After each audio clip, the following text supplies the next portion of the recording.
Morning, Tom. How are you today? I am great. You can hear me. I can hear you. If some of you who are on early, there's Bevan. Thank you for checking in, Bevan. Glad to have you on this morning. Anybody who just let me know that you can hear us. Want to make sure we've got the audio worked out. This is really moving on the fly here. And there's Ryan. Hey, Ryan, how are you? Hey, good morning, Chad. I'm good. How are you? Excellent. Good. Is it snowing in Minneapolis this morning? No, it's cold and cloudy, but no snow. So I'll take it. That's All right, good. there you go.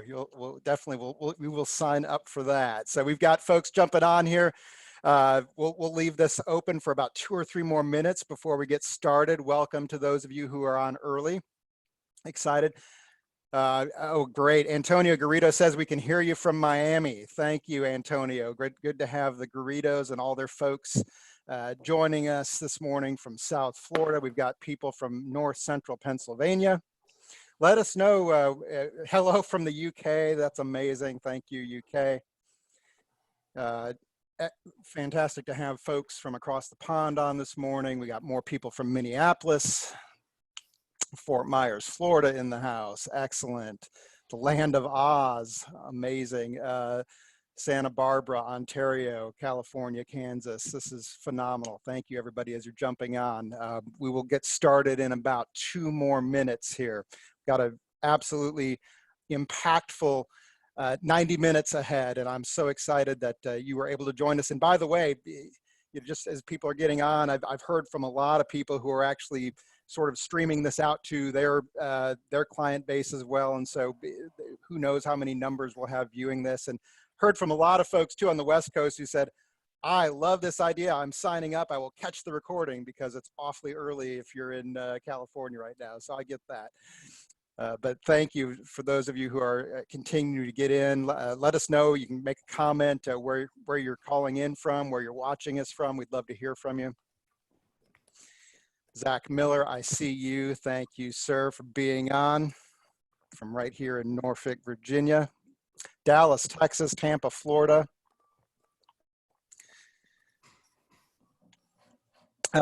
Antonio says, hey, will we get the recording? Absolutely. If you are on this call, we will get a link to the recording to you. It'll take a little time to, once we get that processed and developed, but everybody on here will have an opportunity to get the recording as well. More from Minneapolis, Detroit, Fort Wayne, Philly. Minot, North Dakota, New Jersey. Excellent. So it's right at 8:30. We'll give it about 1 more minute. I know I opened it up just a little late, so I'm going to give it about 1 more minute before we kick off. As we got Stockholm, Sweden, Amsterdam. Sometimes I do love technology. This is phenomenal. Welcome, everyone. Douglas Burdett. Thank you, Douglas. One of my regulars from Norfolk, Virginia. Charlotte, North Carolina. Pat, good to see you. From France.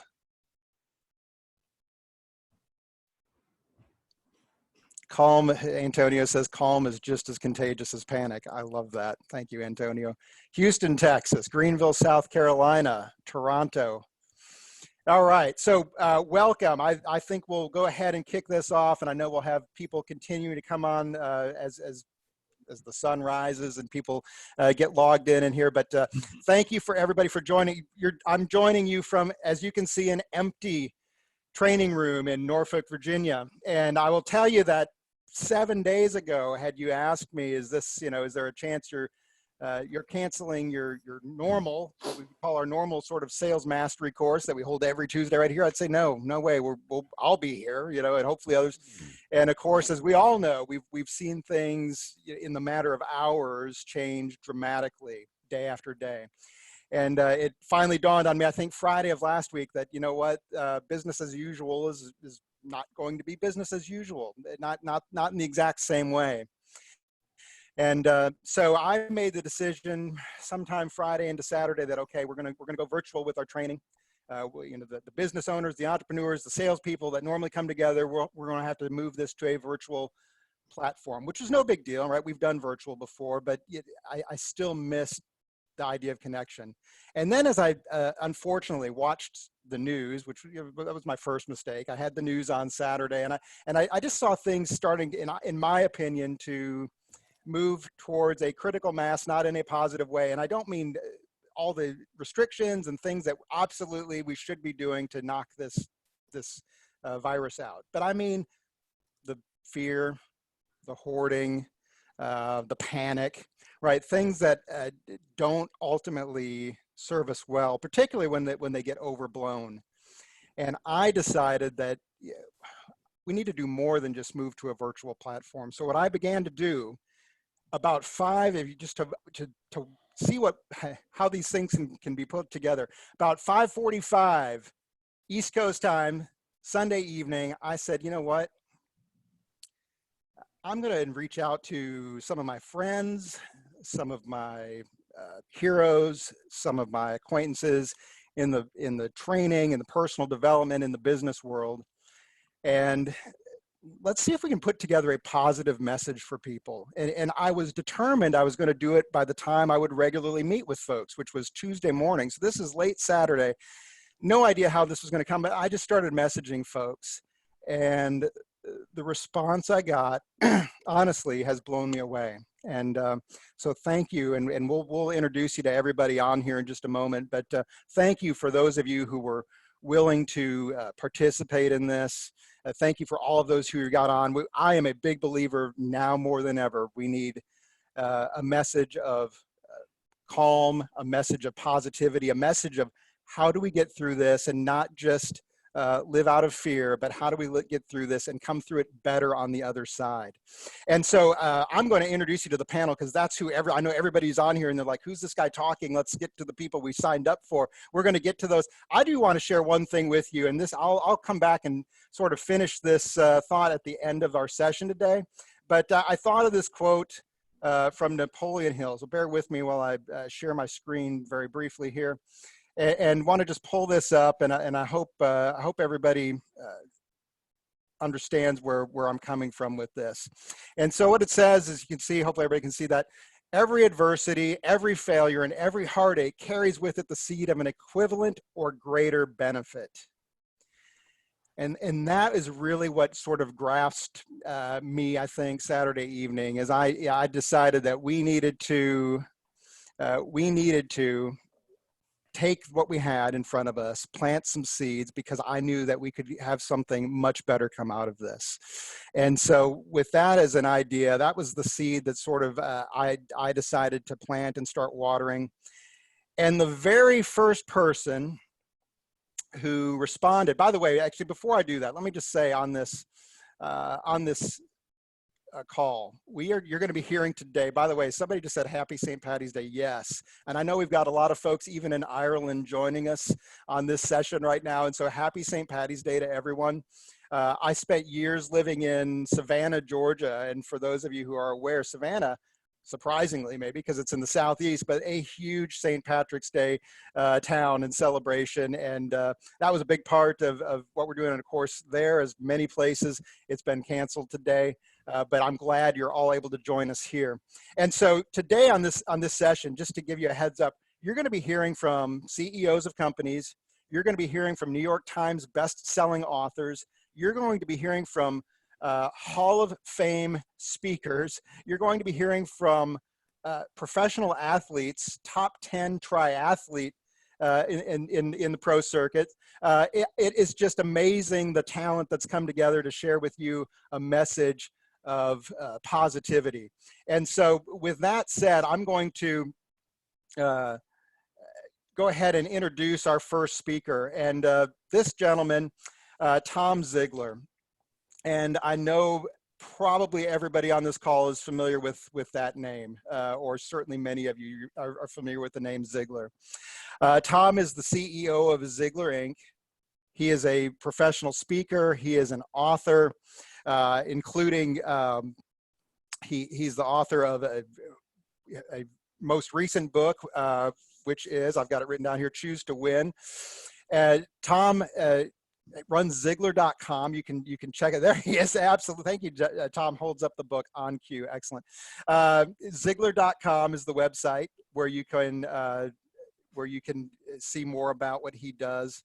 And let me just get a little personal stuff about Tom. So now we got the accolades out of the way. Tom was the very first person when I started messaging folks, said, here's what's going on. Here's what I'm seeing. Here's what I'd like to do.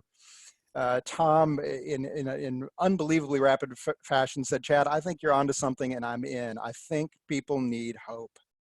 And that is, if there's one thing synonymous with the Ziglar name, two things really, I would say. It's sales and it's hope, right? So helping people, but delivering hope to people. And so with that being said, I'm going to turn it over to Tom. Tom, I'm going to give me one moment. I'm going to stop. You want me to go ahead and pull up the PowerPoint you sent over, Tom? Yeah, pull up the PowerPoint.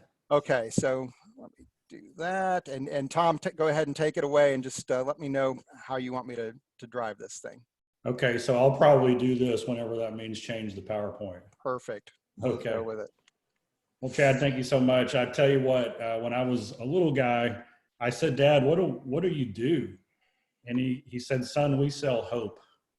And I was, and it's interesting that you said sell and hope in the same sentence a little bit earlier, because really that's how I grew up.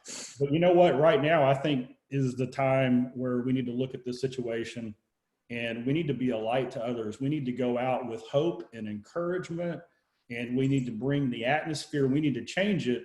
And really what that means to me is that this is a time where we get stronger, right? And so when we look at a situation like this, whether, we went through 2008, our business has been in place over 5 decades. We've seen this stuff before, and the right people with the right mindset, they always come out better able to serve those that they love. So go ahead and change the slide. So I was thinking about, if Dad were here, what would he say? What if Zig Ziglar was with us right now, what would he say? And I was searching through the quotes, and this is the quote that came up in my mind, that this is what it is right now. And this is really an everyday quote, but especially for a time like this. Expect the best, prepare for the worst, and capitalize on what comes. So what does that mean? You know what, no matter what news you get, we got to expect the best. We've got to say, wait a second, that's going to work out, or that's going to bring in a new opportunity. That's going to help me in this way. And we need to have an attitude, a countenance that's contagious in every right way. So that's the dichotomy here. So how can we expect the best and prepare for the worst, right? Because if we prepare for the worst, doesn't that drag us down? It doesn't have to. So what do I mean by preparing for the worst? I mean, like, we need to wash our hands like crazy right now, right? Yeah. We need to make sure that our family is taken care of. And Dad talked a lot about, and we at Ziglar talk a lot about tri-dimensional success, which is spiritual, mental, and physical. So we've got to make sure that we're choosing the right input mentally and spiritually. We're taking care of our bodies. One of the things that science tells us is that fear and anxiety, they depress our immune system. And so we've got to lift that up. And so what is capitalize on what comes? What does that mean? It's all in the context, right? It's not about charging $50 for 4 ounces of hand sanitizer. That's not what we're talking about. It literally means that for those who we serve, they are going to be experiencing serious challenges.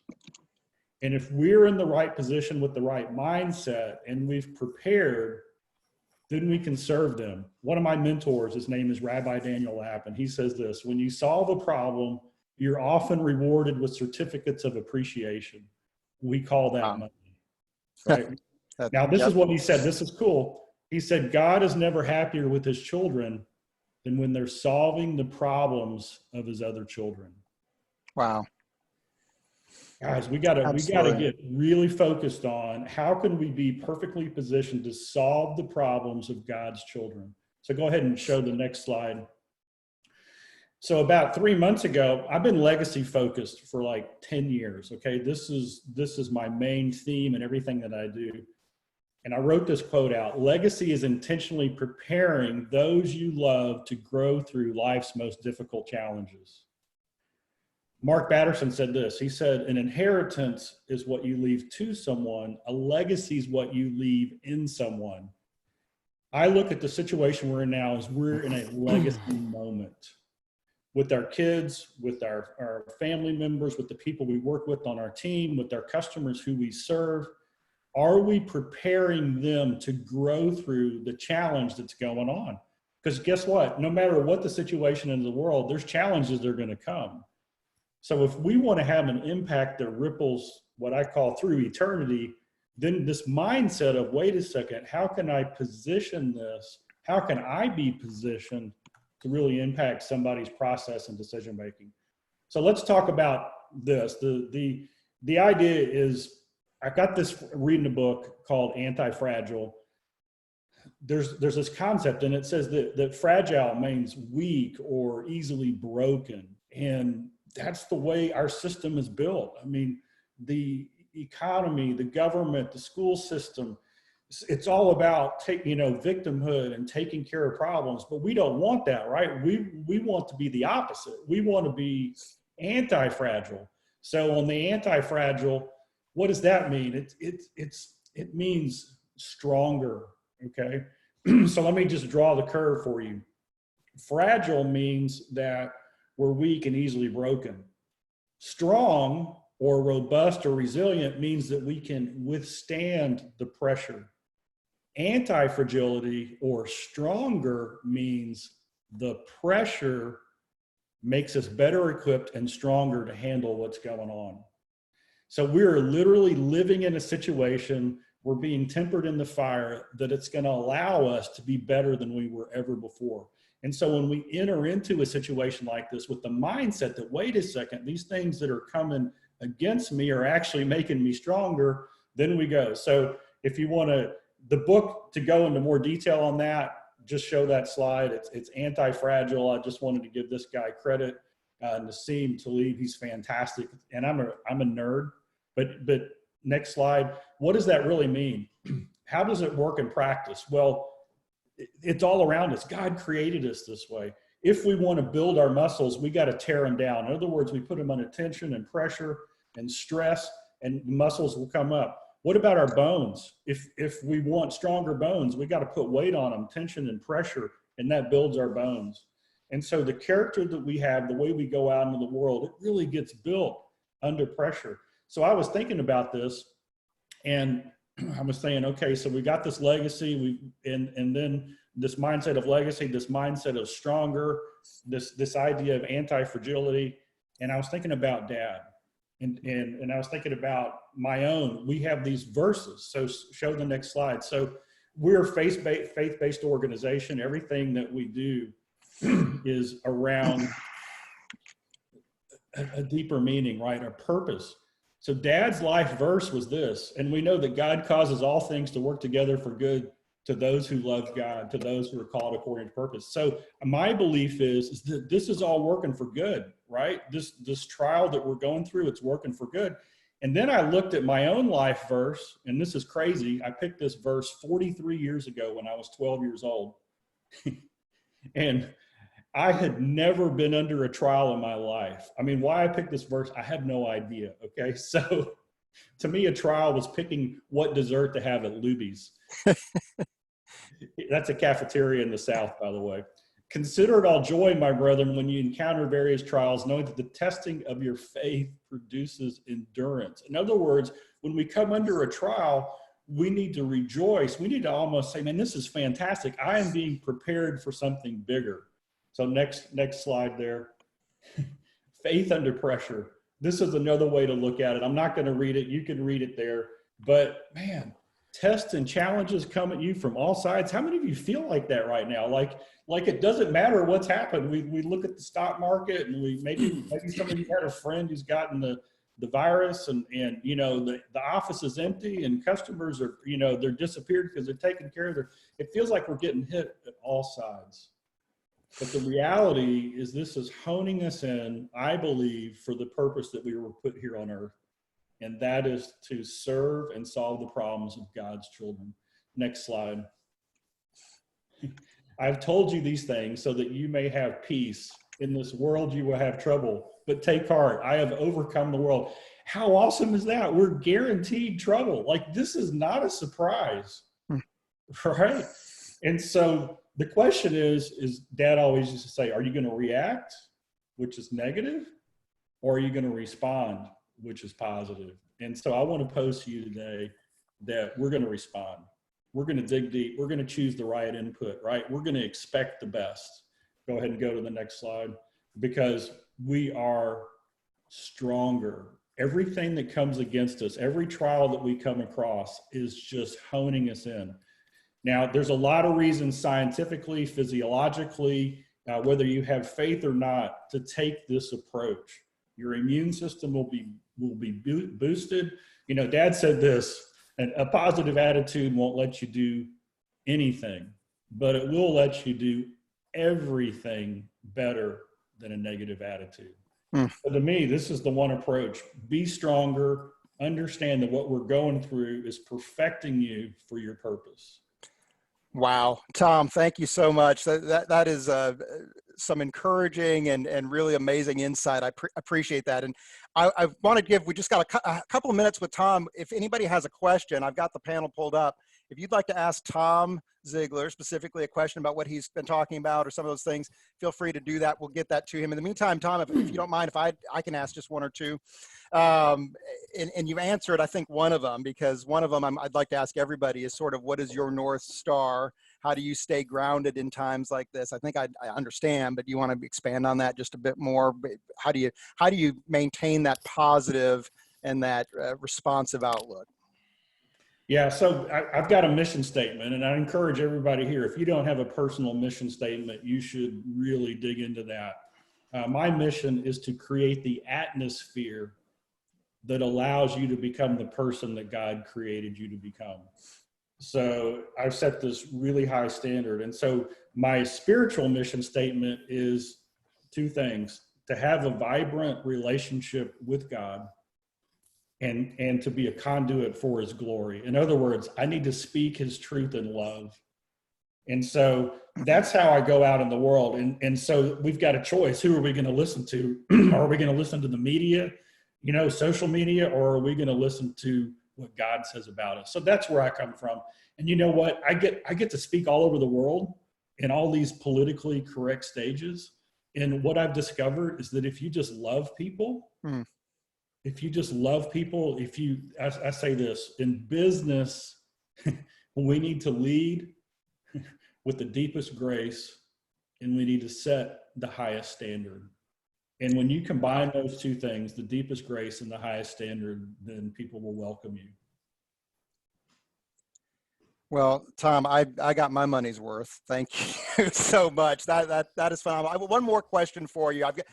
And I hope you don't take this the wrong way, or I'm sure you've been asked this, but to grow up the son of Zig Ziglar, can you give us just a taste?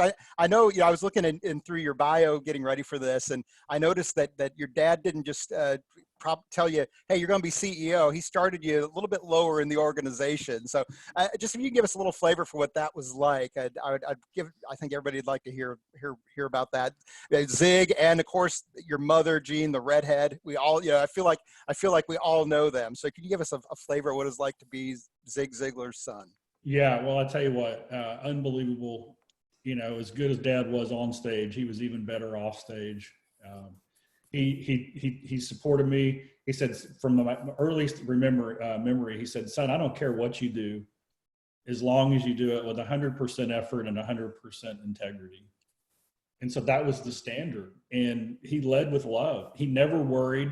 He knew that God was in control. And he passed that on to us. Just an amazing. And then Dad said this. He said, you never would have heard of Zig Ziglar if it wasn't for the redhead. And of course, that's what Dad called Mom. And so Mom, she went home. She passed away about 1.5 years ago. Just amazing, amazing lady. So you won't meet a more blessed person in the world than the person you're seeing right now on video. Wow. Tom, thank you so much. I appreciate all you do and appreciate your leadership, your partnership, your friendship, and God bless you. Thank you, Tom. Yeah, thank you for having me. Absolutely. Our next speaker comes from where I grew up in Minneapolis, Minnesota. He's coming to us from there. And I'll just tell you a little bit. Let me actually pull up a slide here about Ryan Estis. Ryan is a keynote speaker. I actually wrote this down. Meetings and Conventions magazine. Here's what they had to say about Ryan. One of the best speakers ever heard. Wow.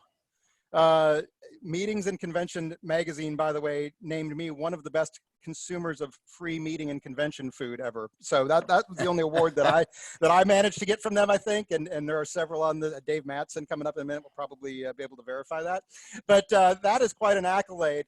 Ryan focuses on sales and leadership. You can find more about Ryan at ryanestis.com. And let me just add one other thing that I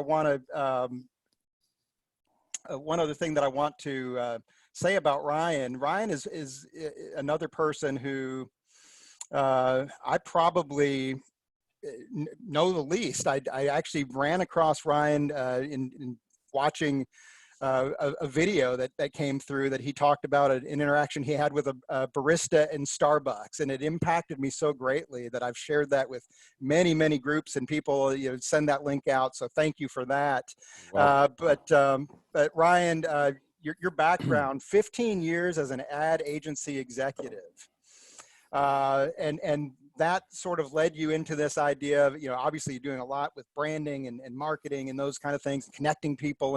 And so you decided at some point to go out on your own. And so that's kind of where I want to start this conversation, yeah. Ryan. So you leave that to become a small business owner. And one of the things I'm hearing over and over from small business owners right now is justifiable concern. So I'd like to get sort of, as a small business owner, to start there. How are you responding to where we are now, and what are some thoughts you have there? Yeah, I'd say I'm responding aggressively. Look, there's no way a week ago we could have anticipated what's happening yesterday and today. I mean, I think last Tuesday morning at this time, here we are. I didn't know you, and now we're on this Zoom call with people from all over the world. At this time, 1 week ago, I was standing on a stage in Mark Island, Florida, in front of 1,000 people. So how quickly, the world changes in 1 week. And by the way, I was planning on doing that 3 or 4 times a week in perpetuity the rest of the year. I do about 80 live events a year. Our whole calendar's come undone. That's the reality of the current environment. So I certainly understand the fear. It can be paralyzing.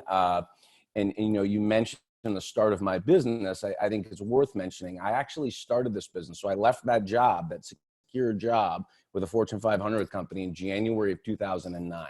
So it wasn't the best time in the world to start a new business and be sitting at the kitchen table. And I feel those feelings again. I'll be the first to acknowledge and admit there's a lot of fear and uncertainty. And amid fear and uncertainty, the natural reaction is to freeze, to get paralyzed and to not move. And I'm in those conversations. And I always say this, the antidote to it is to take action, bold, aggressive, swift, direct action. So you reach out to me on the weekend, we have a quick exchange. I'm in for the Zoom call.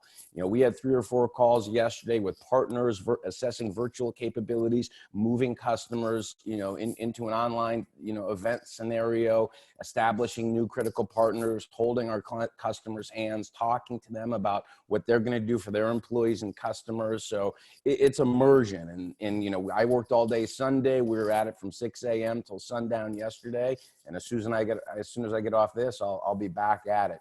So that's part of what mitigates the fear. You want to confront the reality.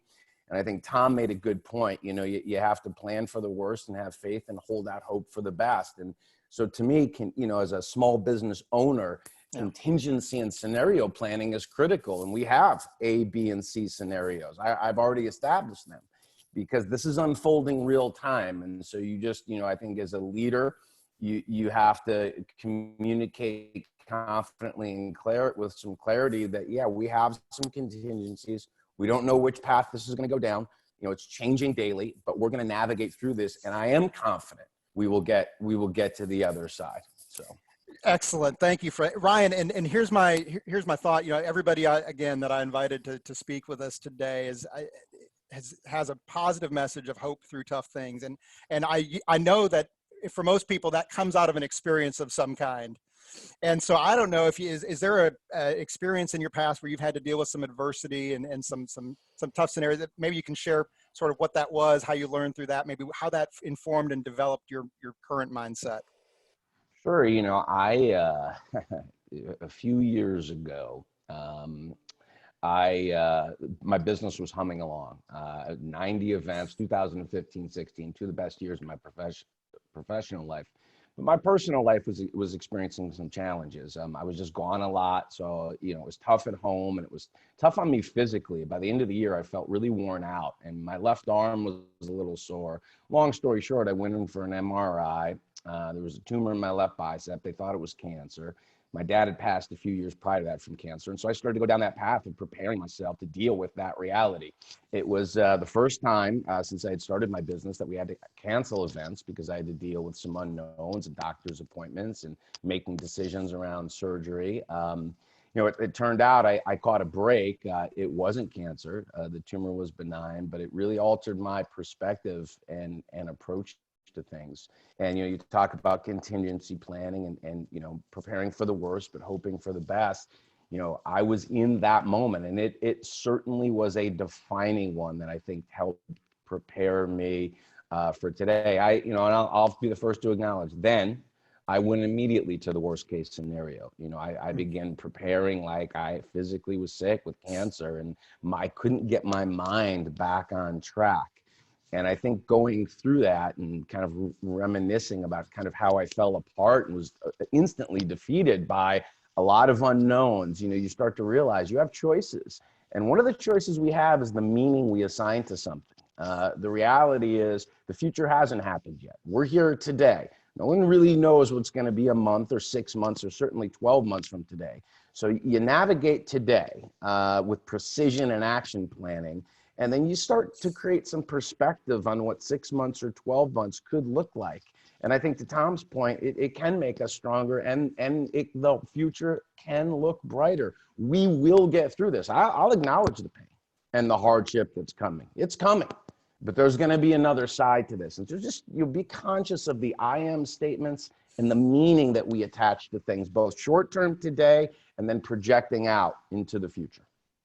That is excellent, Ryan. I do want to shift a bit because I know a lot of folks on this call are people who either own businesses Right. or they are in sales. And so, one of the things about those of us, we know that nothing happens until something gets sold, right? And so now we're being asked to pull back, and for good reason, and so I want you to speak to, particularly with your background, some thoughts and ideas. How can we stay connected to clients in a time like this with the understanding that there's a right and a wrong way to do that, right? People can, we can push and say, well, I've got the perfect product to deal with this, and that's going to probably blow up in your face, and maybe rightfully so. So what kind of advice, how do we stay connected with clients, with folks that we're working with? So instead of focusing on how to be successful right now, focus on how you can be helpful. And you want to have, Tom touched on it, you want to have a servant's mindset, right? So look, everybody in the world is adjusting to this new normal, setting up their home offices, dealing with, how to teach their children from the kitchen table while they're on conference calls, watching the market in the world, so yesterday probably wasn't the best time to follow up on your proposal, right? And so it's being mindful and having some awareness around when to insert yourself and check back in, and doing that the right way, I think is just imperative. So if, the reach out of, let me know if there's anything I can do. We sent a bunch of clients this Zoom call, and by the way, we're going to be online every week offering support, guidance, counsel, assistance. I'm a teacher. This is what I do. I love connection. I love being at the event with people. I'm stuck in my loft here in my kitchen. It's driving me crazy, but that's our new normal. That's our reality. And I think, you can shift your mindset to one of gratitude too. Yes, our event schedule came down, and yes, we've got contracts and proposals on hold, but look at the gift of connection we have. I know you now. I just got to hear from Tom Ziglar now. And we're being able to invite people and come together in this kind of forum for free to navigate this moment together. So we're not disconnected. Amazing. We're more connected than we've ever been before. Don't forget that. And remember, you can be a light through this. I know it hurts and I know it's hard. You have a choice, and make decisions in this moment that you can be proud of 6 months from now. That is fantastic. So Ryan, one more, and again, I thank you so much. And by the way, if anybody has some questions for Ryan, go ahead and go type those in now. We'll ask him a couple. So one more that I've got, and again, I think you've touched on a little bit, but what do you do to stay grounded in times like this? What are some things personally that you're doing to keep that perspective? Yeah, I'm routines and rituals, man. And, they're a little bit different today because we're on lockdown. But I think it's mission critical that you get into the routines and rituals. So, I get up and I take a shower and I get dressed, right? So I'm not out here in my boxers with a baseball hat on, thinking about maybe taking a shower by lunchtime. I'm operating. I want to feel prepared to greet the day. And then all my rituals, my morning routine. Things like, exercise, critical. You got to figure out how to get that done. Sleep, making sure you're getting the 7 or 8 hours. Your diet, what are you putting in your body? Staying hydrated. And I have some mindfulness practices. I'll tell you for me, and I have them sitting around. Like, I'm a big fan of the 5-minute journal. That's one that I use. Another one that's great is morning pages. So a little bit of meditation, some gratitude exercise, some writing. That kind of gets me into my day.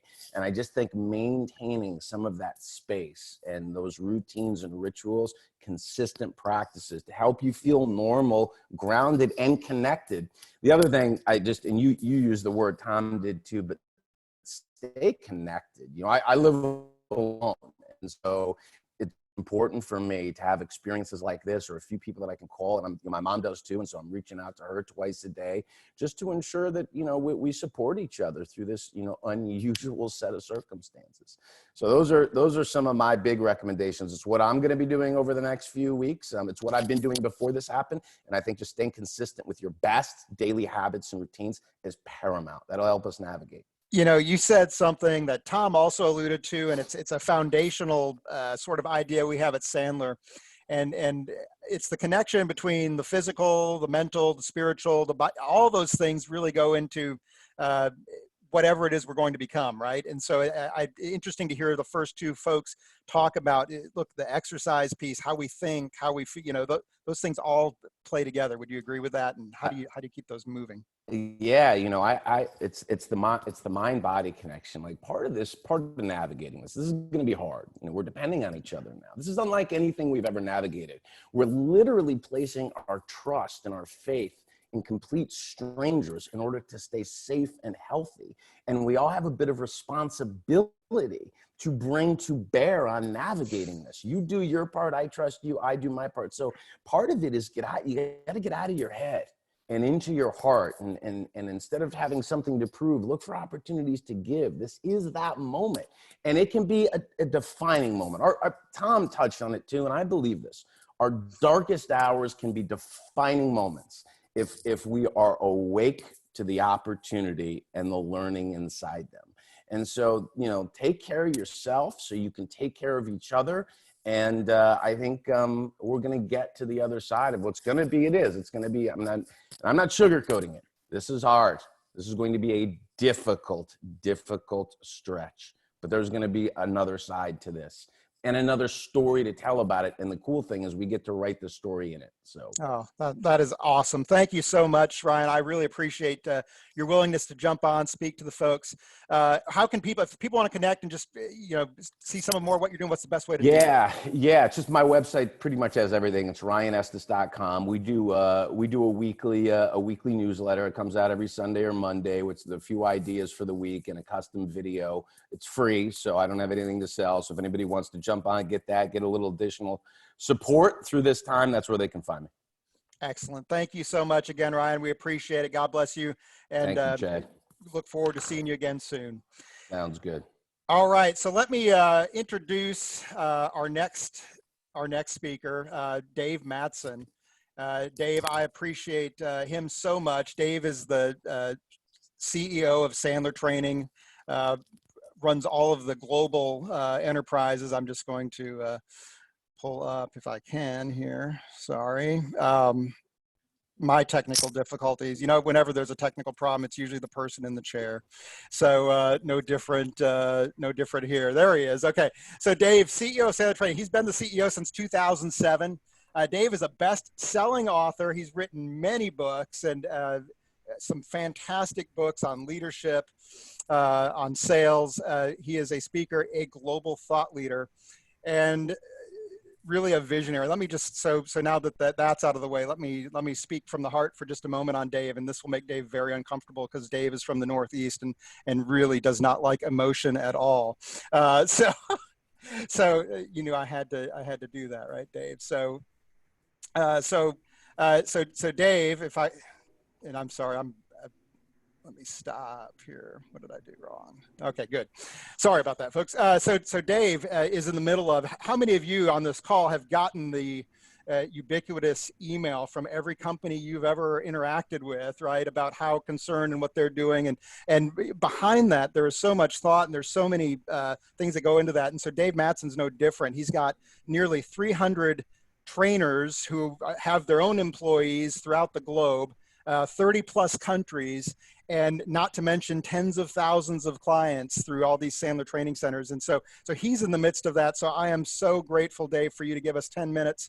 And I want to start, I certainly want to hear about what you're doing and your strategy. I think Dave Mattson is probably just one of the most brilliant strategists I've run across in terms of how do you move a business and how do you think forwardly. But I want to take you back less than 2 weeks ago. And it seems to me, Dave, like it was 3 or 4 months ago.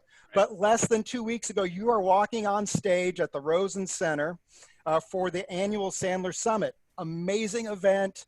Hundreds of Sandler trainers and 1,500 of our clients coming together.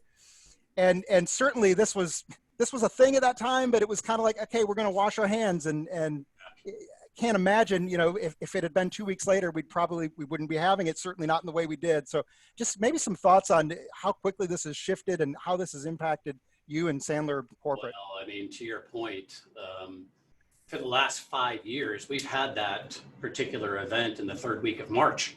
They called us a year ago and said, hey, we need to move you, which we were not happy because we were just used to that routine. But in hindsight, I mean, It was the greatest gift of all time because, we would have had a huge amount of cancellations. Hotel does not refund the money. It would have been a disaster. But instead, out of 1,500 people, I think 40 didn't make it for whatever reason. And that's not bad. But, going back, because a lot of people haven't gone and owned a business through any of the crisis, I'll call it. But, when we had an issue in China that shut down, and then here comes Spain, that to me was the same darn thing as Spain and Greece shutting down in 2008. And that was the trigger that, so for me, I've been in get ready mode now for 2.5 weeks, 3 weeks, just because I'm a DC using disc DC, right? Yep. So, and I'll do the New England thing. So the glass is always half empty. So I'm a planner, I expect the worst to a certain extent, and then I'm pleasantly surprised when it actually doesn't happen. And my wife would always say, why do you freak out? I said, well, because there's a lot of people that are counting on me. I mean, seriously. And the second reason is because if I don't, then I'm going to be surprised. And I just think as a CEO, you want to minimize that to the best of your ability and just plan with contingencies. Even if 90% of the contingencies don't pan out, there's always a dot that you can connect from plan A that you never implemented to this particular idea, and you just move a lot faster. That's what I have found.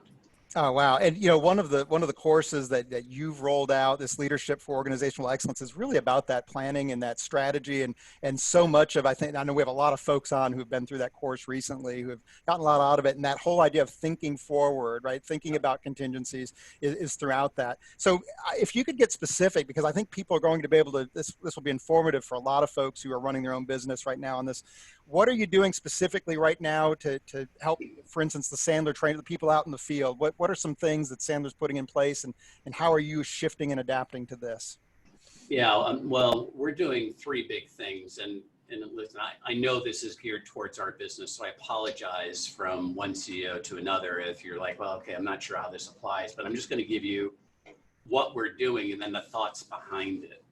So if you think about our business, we've been in business for 50 years, right? And we have two distinct sets of customers. I have my end users, like all of you that are on the line, which by the way, thank you for being Sandler clients. And we have 31,000 people coming through our program every single year. So if you think about us, we're almost a university. And we've got several million alumni that are still connected to us. They just may not be in a class every single week. And then we've got 256 rock stars like Chad, right? So we've got them. And then of course they have their companies.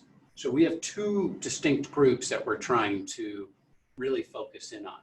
So what are we doing? Well, number one, for our trainers in the field around the world, the first thing we're doing is offering guidance. Now, what is that defined as? You know, you have to remember as a leader, you're thinking about this 24/7. And I get shocked occasionally when people that are either in the field or on my staff aren't thinking about this 24/7, you know, and I have done this enough times and I have coaches myself and I say, why aren't they doing that?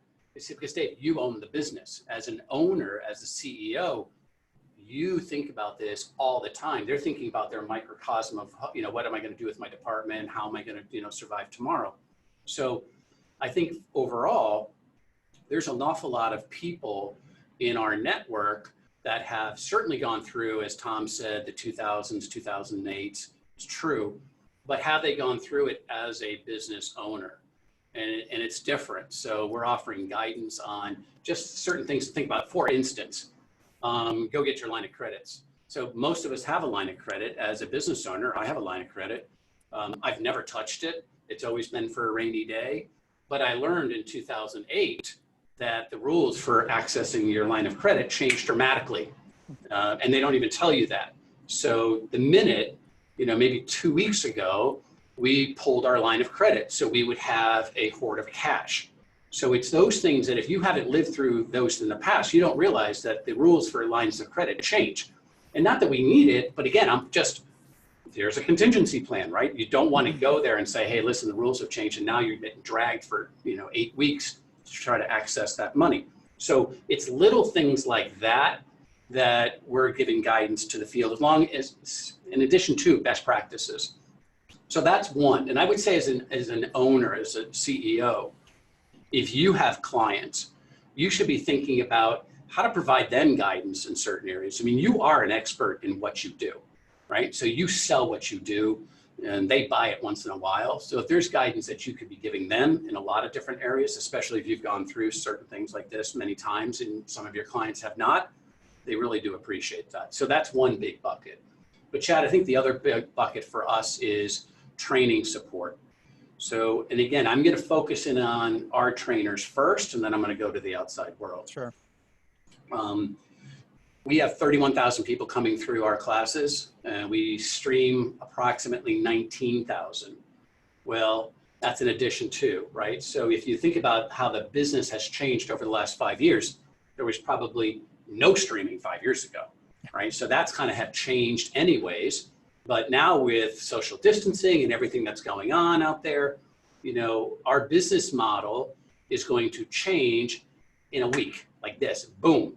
So even though, you've got people who still want training because, hey, times are right now, they may not be as productive as they want to be. They know they're going to have to sharpen their skills. They just can't come to a face-to-face. So like today, right, you are on the stick, you organized a virtual program.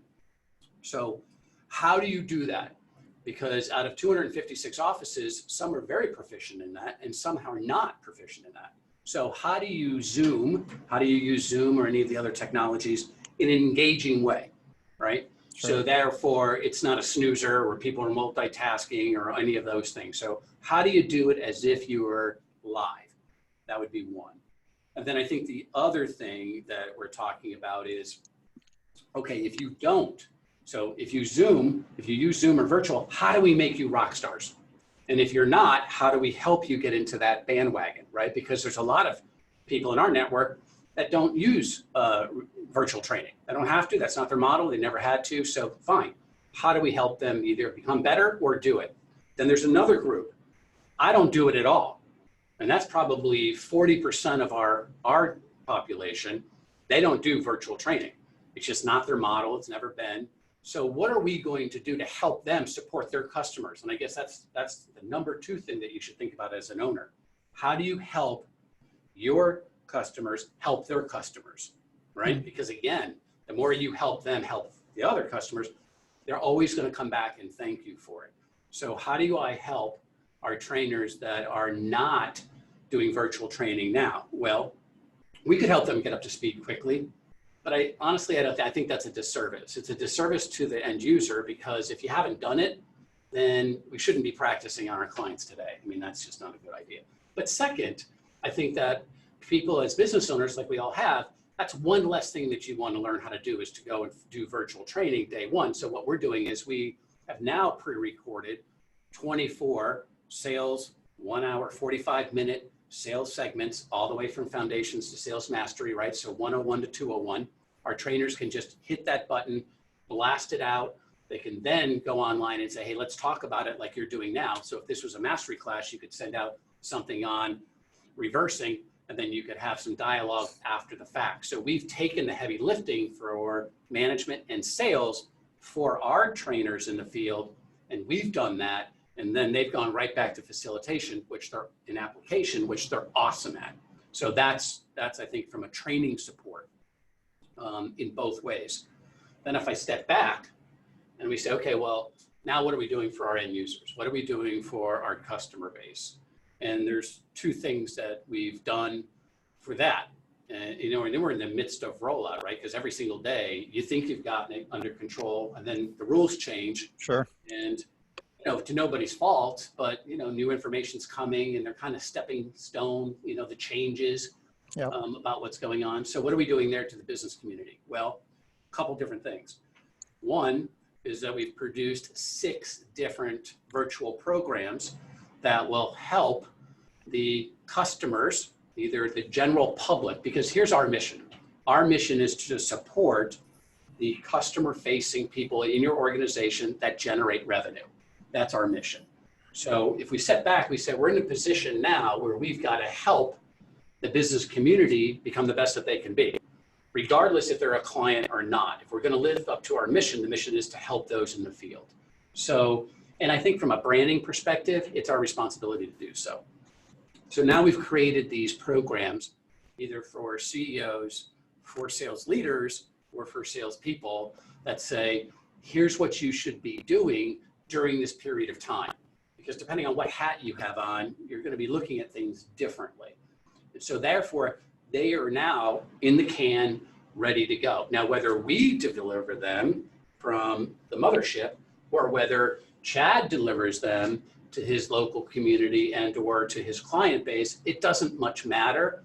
But what we have done is we've done the heavy lifting. Again, there's the third point. You should be figuring out how to do the heavy lifting. Just don't tell people what to do. How about do it for them? And I know that goes against most of the management things, because you want people to be self-sufficient. I get it. But to tell people to do certain things when they're in fight or flight mode, you do it and make it a brainless activity for them, then they're more apt to do it, right? So that's there. And then I think that the last thing that we're doing as far as helping those people in the business community become more productive is, Chad, you were at the summit and you saw that the new app that we are in beta testing. And so we've decided to just give it to the outside world for free, right? So even though that's X amount of thousands of dollars, the point is, how do you help people become more sufficient? So the app, basically all it is that every single program that we have at Sandler is now on your phone. And you can just quickly hit the Sandler icon. You can look at, hey, I want to see something on communication as a leader, and it'll pop up either as a soundbite, or you could read it, or you can even ask Alexa, because all of our assets have been moved over to Alexa.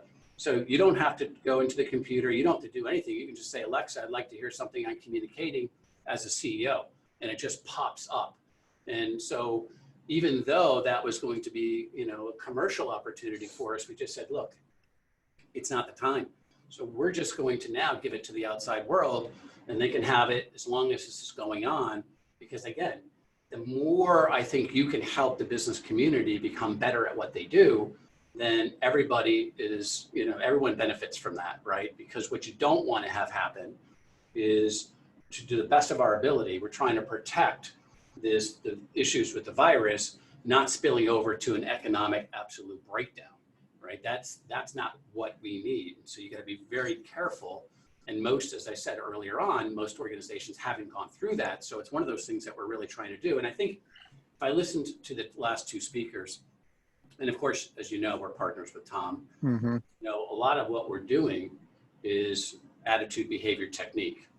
And we are providing techniques. That's what we call the success triangle. So yes, we're coming up with awesome techniques. As a leader, here's what you should do to sit your people down. Here's how you should do X, Y, and Z. And then we're doing behavioral stuff. So you may not be able to do all the things that you could do 4 weeks ago, but as a leader or as a salesperson, what is my daily behavioral plan that I can be doing to at least making sure that I put my fingers in the dike today, but also to set myself up for, at least I'm not going to ramp up from ground zero whenever this passes, right? So that's super important. And I think, as you know, from being Sandler clients, behavior drives attitude. So, we heard just a second ago about routine, right? So he's doing his daily routine because it keeps him focused. Sure. Well, salespeople can do the same thing. And I think as a sales leader, you've got to make sure that your people are doing their behavioral plans, even if you've changed them. And so we've got that. And then of course, mindset, Tom talked, his whole talk was really around mindset. And so how do you deal with those things? And how do you think about all the things that may hold us back from doing good technique because, our mind's not on flight. Listen, 80% of success comes through upstairs. So whatever you need to do to get that straightened out, it's there. But I think that behavior does make you feel good. So if anyone's an exerciser, when you exercise, you feel good about it, right? And it kind of changes your outlook. And I can feel when I don't exercise. And the same thing holds true by exercising your behavioral plan as you move forward. So if I were just gonna cut it down, that's what we're doing from a tactical perspective to, again, help our offices and then to help our client base just, I don't want to say survive, but that's going to be true for some, but to thrive. And I think, if I go back to 2008 for a second, our client base, small business owners, now I'm not talking about the Fortune 500s, I'm not talking about the Salesforce.coms of the world, but entrepreneurs, they crushed the ball because big business, your competitors, the 800-pound gorillas that we've hated all these years, right? They've done this. So they're in the fear mode. So they've cut everything back, which is fine. And most of the sales managers in those organizations are brand spanking new and they don't know how to do it. So they've used it to just go out to overservice existing clients and to go take other clients that are not being serviced in this point in time when they need to help the most. And so when we did our surveys back in 2009, 2010, businesses went up a lot, comparatively speaking, to the large business. And I think that's the thing that because I've lived through this now 3 separate times, that is true and it is possible, but it doesn't happen by accident. You've got to get all your ducks in a row and just get yourself ready, because you don't know when that day comes where it just turns on. Dave, thank you so much. I really appreciate that. Seeing this common thread and you are exemplifying it of one of the important things we've got to do if we're going to thrive is to be more helpful, right? Yeah. To be even more helpful, more kind, more thinking of, in everything in Sandler, we're focused on the other person, the prospect. It's very, very other focused.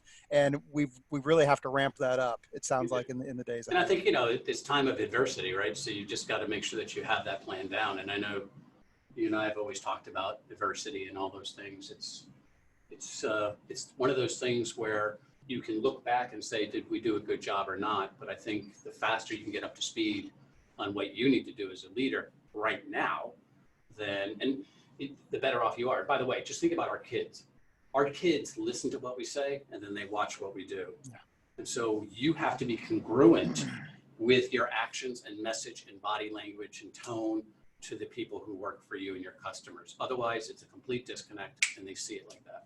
And Dave would know because you have like 1 million kids, right, Dave? Got 1 million kids. You know, I think, Chad, you asked me yesterday a little bit about adversity, and if you have a second, I'll just kind of give you some. Go ahead, absolutely. What I've learned over time is, one, you should really only focus on the things that you can control. There is a ton of things that you cannot control. And so I could, woe is me, and hyperventilate.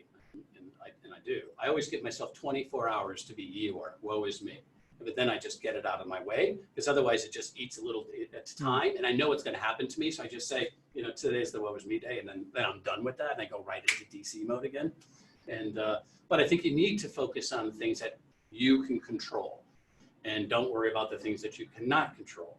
I think the other thing that you have to think about is focus on reality, not fantasy.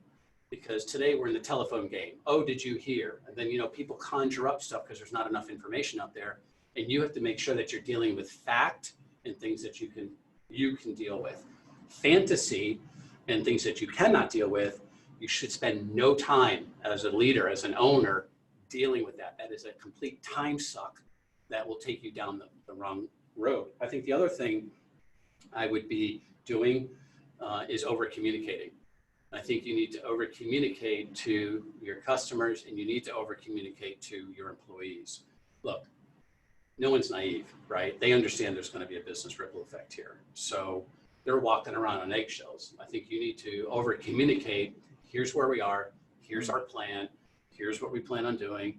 You know, here's what we're doing, when we're doing it, how we're doing it, and be super transparent. Be super transparent. If we don't own the story, if we don't control it, then people create their own stories, right? Exactly. And lessons for all of us. Thank you, Dave. I really appreciate the time. Appreciate the other focus that you have, and look forward to working with you. And, well, by the way, one more thing, the How to Succeed podcast, would that be a great way for people on this call? Because we got folks, a lot of Sandler folks, a lot of folks who Sandler's fairly new to them jumping on this call. Would that be a great way for them to start to be integrated into what you're doing, or what would you? Absolutely. And of course, you know, Chad, you can make available to them the app that we're giving to everybody. That's certainly another way to do it as well. And we'll certainly get all that out to you, and you can pass it on. Awesome. Thank you so much, Dave. Appreciate you. All right. Thanks for being clients. See you. All right. Wow, folks, I am blown away by the value and the mindset and everything that we've gotten to this point. And let me tell you something. For those of you on this call, if you're not familiar with my next speaker, the next person we've got here, Susan Sly, this would be a good time to probably grab a seat, because Susan is an absolute dynamo. And I'm just going to share a little bit about her, and then I'm going to turn it over to her in just a moment. But a little bit about Susan. Susan has written 7 books. She is the CEO of a company called Radius AI. She is a phenomenal speaker. I've had a chance to hear Susan deliver live keynotes, and you can be in front of 10,000 people, and you feel like she is grabbing you by the shirt collar and talking straight to you. An amazing ability. She's a trainer. She finished in the top 10 in an Ironman Triathlon Pro division, and she is a mother of 5. Susan, I'm going to go take a nap just after reading that, and I'm going to let you take over. But I'm so grateful that and honored to have you on this session with us. And I think I saw your question. I believe as a panelist, you may be able to share. So I don't know if you look at the bottom of your screen, does it give you an option to share your screen? Let's take a look, Chad, and I am so excited to be here with everyone. I want to acknowledge everyone. I've been listening intently since we started. It's 5:30 in the morning here. My kids are not up yet. In addition to navigating my work as a CEO of a tech startup and CEO of my brand, and I also have a third company. I've got 5 kids. And not a million like Dave, just 5. And I've also taken on the role of homeschool teacher. And what I wanted to do to add value to everyone, Chad, first, thank you for having me. I love what Tom said. When you solve a problem, you're often rewarded. And Ryan, bold, aggressive action, right? Bold, aggressive action. And then David said, you know, be more kind, add more service. So I prepared 8 strategies to really embrace when we're working from home. And I've been teaching productivity for entrepreneurs for almost 30 years. And I was doing a radio interview yesterday here in Phoenix. And I said, yeah, I started teaching productivity right around the time I turned 20. I'm almost 50 now. And I feel like God has positioned us all for a time like this, because in the face of challenge, we can give up or we can get better. And I think God is so perfect in timing, because what I prepared is really about the emotional side of things, and how do we stay organized? How do we stay productive when we are working from home and when we have different things going on, whether it's aging parents, whether it's kids at home or grandkids. I know my daughter Avery is about to graduate from ASU, and she called me yesterday. She said, now we're indefinitely done. She might be moving home, and then some of her friends, it's really uncertain. So I might have a house full of 20-year-olds, Chad. So lots going on. And I just want to ask everyone, and if you could in the chat, how many of you are navigating some new items, let's say, trying to juggle your work and your home life because of what's going on? Just put in the chat, just say me if that's you. Because I know that, for a lot of people, wherever I'm, whether I'm doing, I have a podcast show, I do a Monday live show that's for everyone. I do live coaching once a month. People are navigating this. As Stuart says, I have a 2.5-year-old at home trying to work with him. Stuart, this is for you. Sherry says, helping team members, referral sources, and users. Evan's just like, yep, I've got it. We're worried about our parents. Maybe we have travel restrictions. My dad is 80 years old. He's in Canada. I'm checking in with him twice a day. So I'm just going to get right to it. I would just encourage you to take some notes.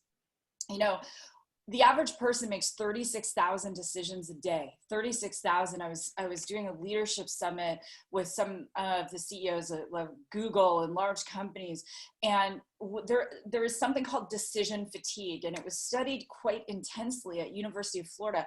And what the studies found was that as the day goes on, we don't make great decisions. We're exhausted. And now add to this worries about coronavirus, the stock market dropping 3,000 points in one day. Harvey McKay, who wrote Swim with the Sharks or Get Eaten Alive. I know Bob, who's our next presenter, knows Harvey well. Harvey's my personal mentor. He called me, he said, Susan, in 86.5 years, I have never seen anything like this. He said, there is no precedent for this. So on top of our day-to-day, prospect, follow up, generate leads, network, do all these things. There's so many balls in the air right now, and it can be exhausting. It can be challenging. And as great as it is to have a lot of strategy, which I'm going to talk about, it's going to be that, I always say this, leadership is forged in the flame of challenge. You're all leaders. You wouldn't be here if you weren't. You are going to be forged in the flame of challenge. And my biggest thing is that the goal that I have during this time for all of you is that you come off not okay, but you actually come out of this better than you were before. So the first one is create and maintain a fluid schedule. So you had a schedule before this. One of the things I always teach my students, and in my book, Organize Your Life, is that when life throws you some different curves, you've got to change your schedule. So where I see a lot of people struggling, Chad, is that they're trying to live into the schedule they had before the coronavirus. Guess what? It's not going to happen. If you're working from home, if you've got kids, if you've got aging parents, if you've got, all sorts of different things, you're trying to figure out ways to network. Sit down today and make a new schedule. This is your temporary schedule. So, I'm still getting up, getting my workout in. I wake up at 4:30 in the morning anyway. So when Chad reached out, I'm like, no problem. I got this. Not an issue. I'll just work out after I'm done. So I'm still, getting up, producing, getting my workout in, taking that time in the morning with God, every afternoon, going for a long walk with my husband and our dogs, making sure that all of the same work things I do, I'm doing them except the difference is now, and not just lightly joking, now I'm homeschooling my kids because they're all doing things virtually now. And we still have 3 of them at home. So I want you to sit down today, create your schedule just as though you are still leaving the house, going out to the office. The next thing is working in time blocks. So in our very busy, crazy societal schedule right now, it's tough to focus for long periods of time. So we work in time blocks. I always suggest to people you work in 90-minute blocks. Do the things that are gonna make you the most money first. Now, it's very important that we understand the law of reciprocity. During this time, you wanna add more value, add more value. I mean, the people I coach and train, I'm saying, listen, I want you to triple down on your efforts of adding more value. And that being said, what does that look like? Writing blog posts, deploying your email campaigns, text campaigns, whatever. I use a whole host of technology. I'll talk about that in a minute. So you put your behind in your chair for 90 minutes and then you take a break and then you go 90 minutes. Some of you are multipreneurs. You have more than one business. You have a main hustle. You have a side hustle.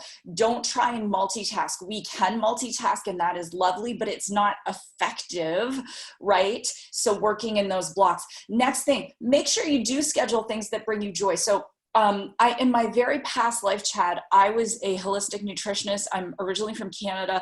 I had celebrity clients. I was on radio. I was on television. I taught nutrition at the college level. One of the things that lowers your immune system is stress. And one of the things that counters stress is joy. So what brings you joy? Even if you're at home, even if you're stuck and there's a blizzard or whatever, or, even if you're freaking out because Tom Brady's leaving the Patriots, that would be me. I'm a huge NFL fan. But schedule things that bring you joy. My 10-year-old is like, Mommy, can we play, she got Star Wars Monopoly for Christmas. Can we play that? Can we go shoot hoops in the backyard? Yes, do those things, schedule them. It's gonna help you navigate this. Next is be intentional. So Jim Rohn was one of my mentors, and I had the privilege to share the stage with him on several occasions, including the last time he spoke live. Jim always said this: don't start your day before you end your day. Don't start your week before you end your week. Don't start your month before you end your month. Don't start your year before you end your year. So one of the things that I coach and teach is about micro goals. So you can see, this is actually my 2020 list of micro goals, and they're all categorized. And so, I'm very intentional about the year, but I'm also intentional about the day. So I write out my day the night before. That allows our reticular activating system, that's, what the things that are going on in your brain, to process what you're going to do the next day. And then I wake up in the morning and I look at my schedule. And if it's not aligned with the value that I want to create for people, then I get rid of things. Your results aren't necessarily about what you say yes to. They're what you say no to. Okay. The next thing, checking things off your list. So micro goals. When you have micro goals, so let me give you an example. Let's say you're like, oh, I need to work out. It's the coronavirus, but I'm going to feel better. So maybe you don't go, I'm going to the gym. Maybe that's not a possibility. Maybe you go, I work out for 10 minutes. I work out for a second 10 minutes. I work out for a third 10 minutes. So we have these hormones called the doses: dopamine, oxytocin, serotonin, endorphins.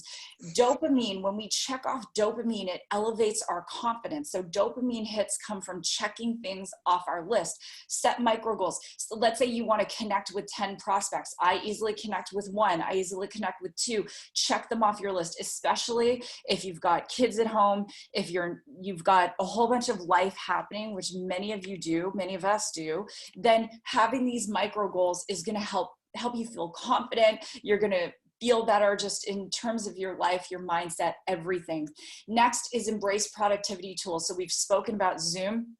It was funny. My daughter's boyfriend, texted me. He's like, markets are down. I just bought Zoom. And I'm not telling you what to buy, what not to buy in the market. So I day trade a little bit. So I went in and bought Zoom, and it was like one of the only things that was up yesterday. Of course. Imagine. Yeah, exactly. So here are the ones I use. I own a digital agency. So I use Keep by Infusionsoft. That's my CRM. I love it. Tag it, and plus you get that second business line. I use Zoom. I use, a whole host of things. I'm using Facebook Live, and, I've got groups. I've got all sorts of things happening. Embrace them. And if you're not a tech person, this is a time when you have the opportunity, the privilege to learn the things that are going to enhance your career for years to come. Next is communicate clearly. Okay. This really goes, some of you are married or you're in a partnership and suddenly you've got two of you at home, and this has not been the case. My husband is a CPA, and we've both been working together from home for over 14 years now. So we've had to navigate these waters, and it's about clear communication. What does your schedule look like today? What does yours look like today? What is it you want to do? Who needs to be at home with our 10-year-old? Who's doing the Kumon math today? What are we having for dinner? And if you're new to being at home with your partner, with your family, what I suggest you do is a quick morning meeting, a quick evening meeting. So we do ours around the dinner table. What did you accomplish today? What are you grateful for today? Who did you add value to today? What did you learn? What are your intentions for tomorrow? And then we do it all again in the morning. The reason this helps is because as you're all in this confined space, tensions can get high. And I predict that if things don't bring us together, they're going to drive us apart. And so we want you in your relationships, your all of it to come out feeling unified. You're in this together, not fear and scarcity. And lastly, focus on what you are going to, not what you are going through. How are you going to come out better beyond this? Is this a time where you can maybe journal more and go, is my career where I want it to be? Do I feel my life mission, which is what Tom spoke about? Is this on track? Am I in alignment? How, if after I get through this, what are the blessings going to be? Just a last thing I'll share, and I'll give it back to you, Chad, is, for some people, they see the glory, 7 books, 3 companies, blah, blah, blah, whatever. What you don't see is in 2000, I was diagnosed with progressive MS. I was told I'd be in a wheelchair in 10 years and dead in 20. I lost a business. I ended up homeless as a single mom. And it was in and around, there was a little recession. It was, around 2000. And I found myself pounding the pavement with a resume after having been on radio, on television. I'd go to restaurants, they'd give me free meals, and it humbled me. I got down on my knees, Chad, and I said, God, if you'll show me the way, I'll do the work. I didn't ask for a handout. I'm not a handout person. I want to be successful for one reason and one reason only, so I can serve at a bigger level. And so then the recession happens. During the recession, the Dow goes from 13,000 to 6,000.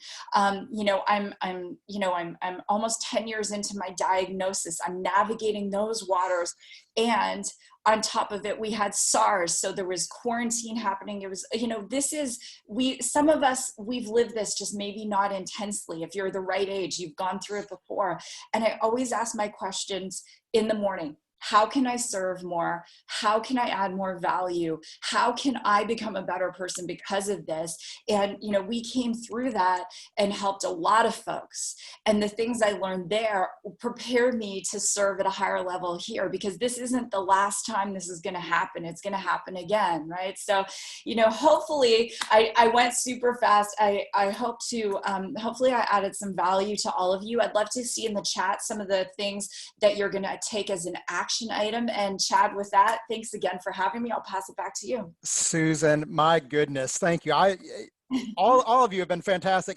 You can't imagine the amount of notes I've written all over this paper here next to me, and so many amazing nuggets there, and so many ways we could go with this. And I know time is short here, but if people wanted to find out more, for instance, in Sandler, we teach this thing called DISC, and I am a DI in DISC. I have no C, which is the whole, the schedule, the time block, all the things you were talking about is what I need desperately.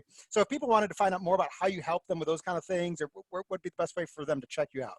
Absolutely. I have a ton of free resources on susansly.com. I have a podcast. I have a blog. I do free monthly coaching with people on my list. So if you go to susansly.com, get on the list, and it's intimate. You know, there's so much great business coaching out there, and I have the privilege to share the stage with people like Tony Robbins and Jack Canfield and do all those things. I think that one of the things I'm so passionate about as a woman, you know, you often, and Chad, you know, kudos to you because, you know, there are a lot of women here and a lot of parents, but we don't often talk about that stuff. So when people come to those free coaching sessions, what we're focused on is obviously success, obviously marketing and sales, but navigating those waters, right? Because we always want to build with our families and not in spite of them. And there's a longer version of this training. It's on Susan Sly Live. That's my Facebook page. And, you know, again, if there's anything I can do to serve everyone, you know, let's connect. And Chad, thank you for everything you're doing in the world. And thank you for bringing everyone together. It's just been such an honor to be here. And I'm also taking notes myself. Awesome. Thank you so much, Susan. Appreciate you, love what you're doing, and God bless. So we're down to the final person that we're going to hear from today in just a moment. Allow me this. I haven't taken a sip of coffee since we started this. And so maybe we can all, you know, if you've got your coffee still in front of you, this would be a good time we can do this corporately. Let me just enjoy a nice,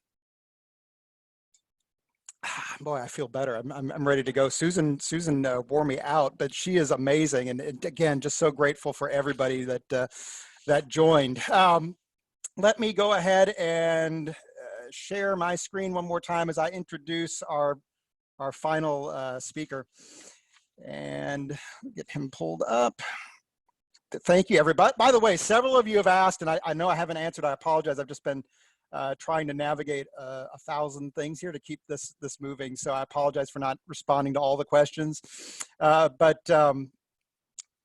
This is being recorded. You will have access to this recording. So we'll get that out to you. I want to make sure everybody understands that. And so let me introduce Bob Burg.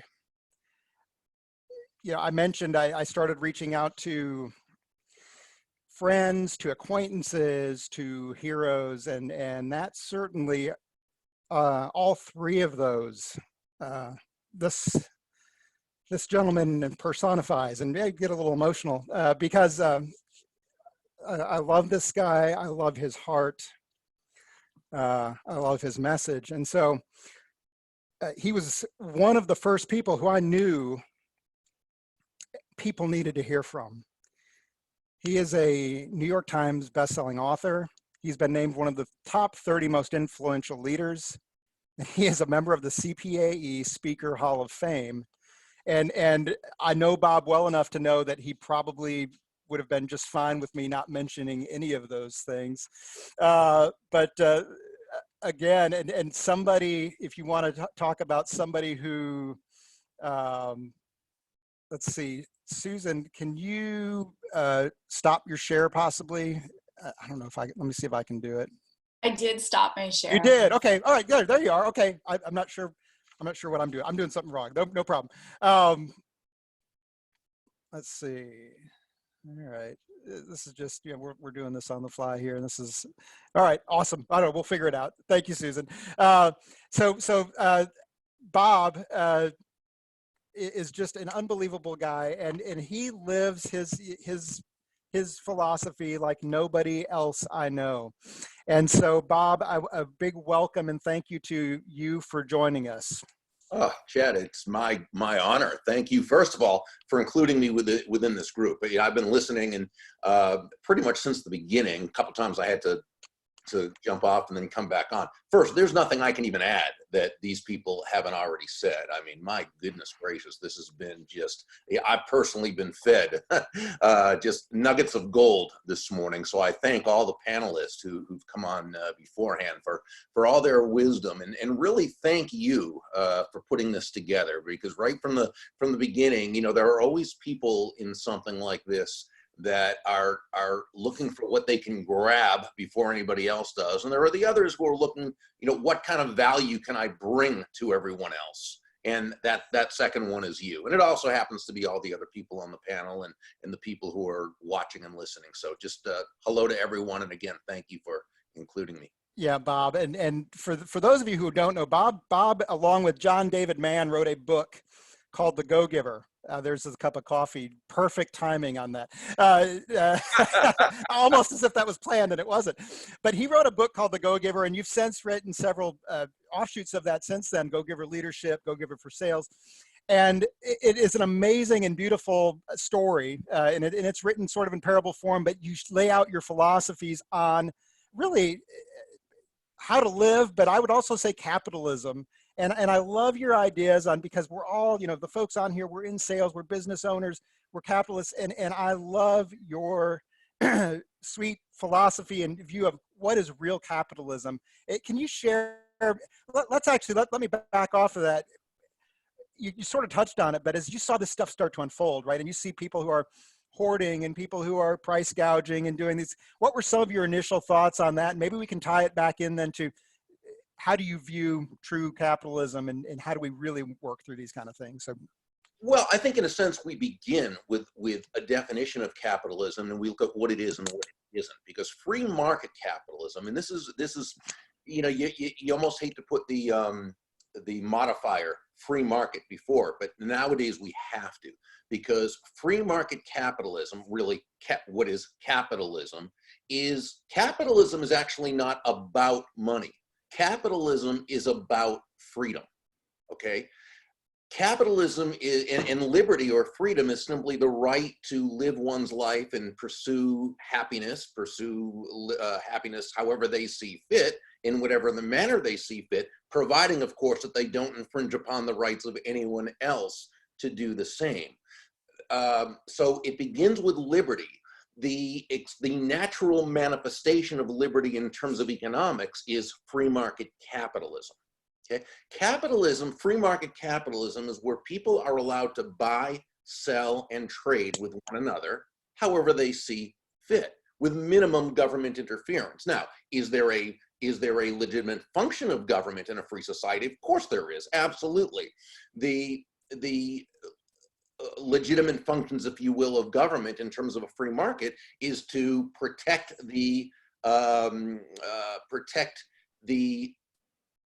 society from force and fraud. I mean, that's really what it comes down to. So in other words, a company who's doing business fraudulently, that is not free market capitalism. That's theft, it's fraud, that is absolutely not allowed. The rule of law is sacrosanct. So really that's what we're talking about.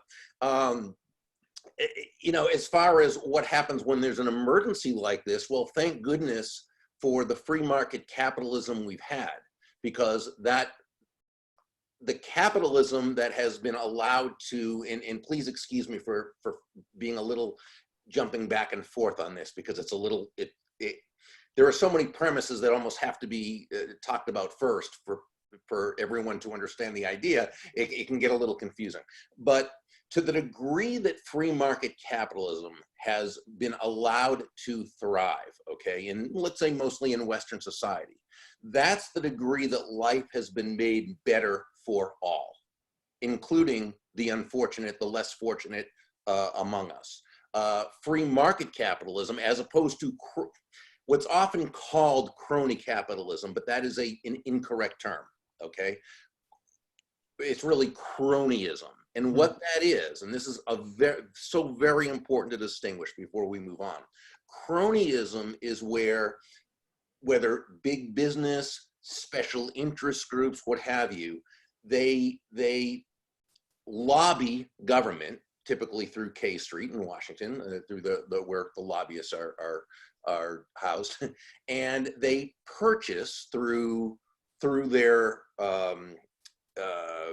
donations and other promises and goodies, they receive special favors from government, okay? That's cronyism.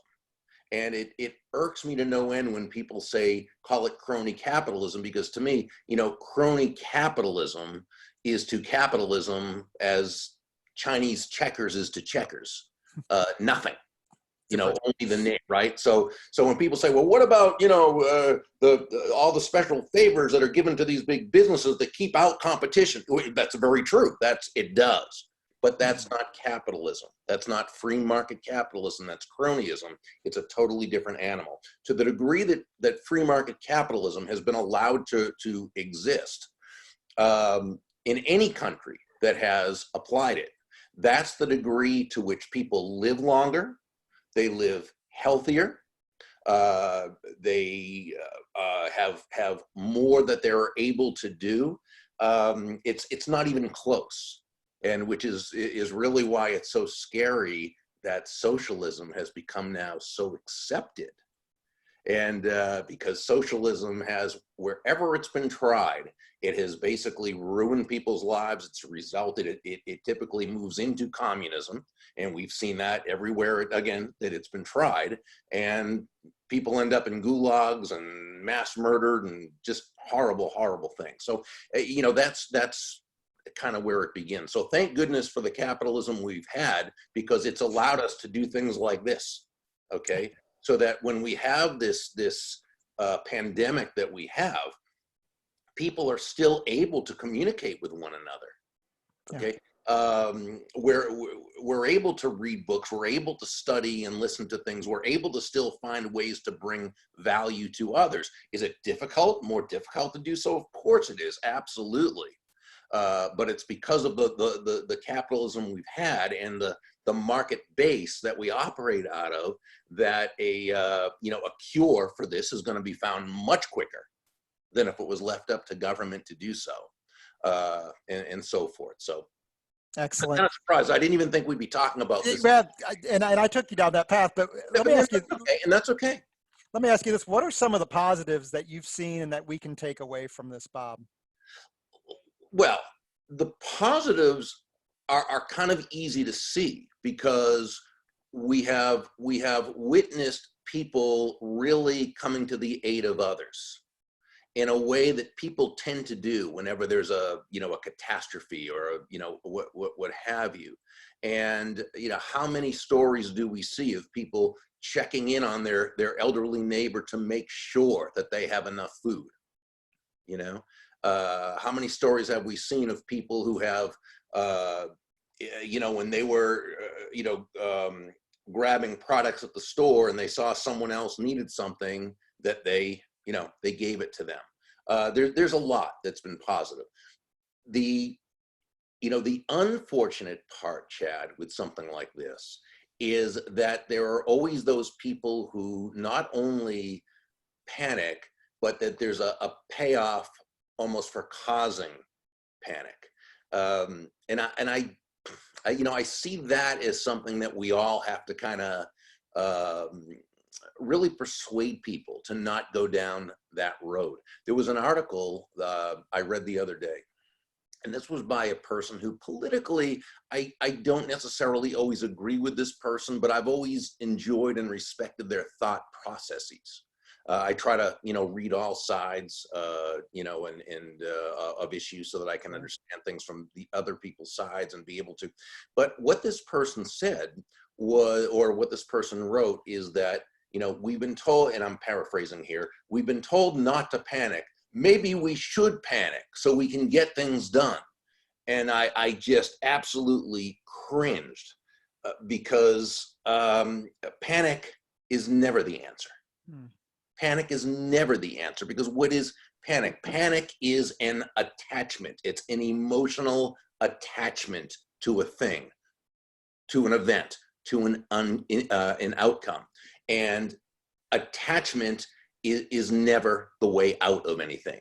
It keeps us so wrapped up within things. Now, had this person said, perhaps it's time to get serious, or take this seriously. Perhaps it's time to consider all the options. Perhaps it's time to consider. Well, that's fine. That of course.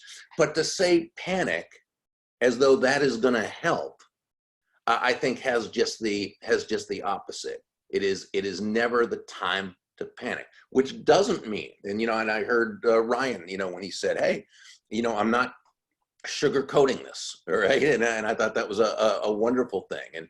And as Tom talks about, it is the attitude, it is the mindset, it is the and I thought those were brilliant statements. There are things we can do that are going to help everyone and help us. Susan, in terms of her organization, in terms of when she, it's funny, she talked about communicating with her family, and I don't know how someone like, I'm single, so I don't know how people who have these big families, wow, to me that's what they're doing, they're heroes to having, that's an extra to burden, and all the communication that has to go on. At the same time, David said something just fantastic, which was to over communicate with your clients, with your customers. Okay, and I was reading something by Richard Wildman, who's really been a key figure in terms of as a speaker to financial advisors, like another friend of ours, Bill Cates, and what he talked about is, you've got people right now who are really wondering about their portfolio, and what Richard said is over communicate with them. I mean, don't assume that because everything is going to be okay, that they know everything is going to be okay. Don't assume what they're thinking. And I would say it's the same with anyone with whom we do business. Our current client, and again, this depends on what you do, but it's making sure that just if you email, call on the phone. Calling on the phone's a great thing. Say hello to this person. Let them know you're there for them. Let them know it's just, you just want them to know you're thinking about them. Is there anything I can do for you? Are there any questions you have? And I want you to feel free, please feel welcome to ask me, to let me know any of your concerns. And I think when we do these things, it says to people that we care. It says to people that, we're going through a lousy situation right now. And I've often said that there's a political correctness in the personal development field that's always kind of annoyed me. And that's making believe everything's great even when it isn't. and I remember, go ahead. Denying reality. Yeah, go ahead, Bob. Well, I remember when I know Tom Ziglar was on here earlier, and his dad, of course, one of my heroes, Zig, and there was a man who was another big speaker back when Zig was doing this. His name was Charlie Tremendous Jones, that you may have heard of. In fact, I do know Charlie. I knew Charlie. Yeah. He was wonderful. And Charlie's daughter Tracy, who runs Tremendous Life Books, or I think they're calling it Executive. Wow. Oh shoot, I'm so sorry. I think it's Executive Books, or I think it is, but they have wonderful resources. But just like Tom and the family are really carrying on Zig's legacy. I remember Charlie was speaking at and I read Charlie's books when I first got into sales 40 years ago, and Charlie's and Zig's, and those are the books everybody read in sales. And so he was a hero of mine, and I saw him speaking at one of my first National Speakers Association conventions, and he was on stage, and Charlie's Mr. Positivity, right? And life is tremendous. That was Charlie's thing. And so he's on stage and he's saying, and he had that big booming voice, and he said, people ask me, Charlie, how's business these days? And I thought Charlie was going to say, it's tremendous, right? He goes, it stinks right now. It's horrible. This is a terrible time to be a speaker. And everybody just laughed. That's what everybody was thinking, right? Right. Because we're speakers and we're supposed to be. And I'm not in any way making light of the current situation. The fact is, it's a tough situation, and we don't enjoy being in this. But what we can do is all we can do. And again, I think that the panelists earlier just all gave such fantastic suggestions of the steps we can take in terms of attitude, in terms of reframing, in terms of action, in terms of communication, and all these things. So really, that's what it comes down to. And then we say to ourselves, okay, how can we, whether through business or, again, outside of business, how can we just be that person who, like you, Chad, thinks, how can I make things better for others? So again, it might be making sure before you go to the store, when you have to leave and go to the store, you check on your neighbors and just make sure they don't need anything, and all the different things that can be done. Wow. Bob, that is absolutely fantastic. It's so much wisdom in that. And boy, you brought back some memories. The first time I ever saw you, Bob, was at a Jim Rohn weekend event in Dallas, Texas. I remember that one. That and Charlie Tremendous Jones and Zig was there. And wow, what a yeah, and what a blessing to be part of those folks. So I appreciate you bringing those memories back. And I know Susan has spoken on stage a bunch with Jim, where she did with Jim Rohn, and he was just another guy who, I think he was like Zig. I could hear them speak every day, and I could hear them say the same thing. And not only would I enjoy it more every time I heard them, but I would learn something new every time I heard them. And so you knew they were just masters of the craft. Oh, well, I want to thank you so much for your time. And what is the best way for people who want to plug in, Bob, to what you're doing? What would be the best way for them to connect with that and get more of the messages that you share? I'm a simple man, so it's just burg.com. And that's B-U-R-G, right? .com. And we do have a series going, a video series on influence and success insights, which is basically communication skills, people skills, and those sort of things. So they can go there and work their way backwards, or binge listen, binge watch, or whatever they like. Wow. All right. That sounds great. Go there, burg.com. I want to thank, let me load up here for this, Tom Ziglar, Ryan Estis, Dave Mattson, Susan Sly, Bob Burg, and all of you for jumping on this.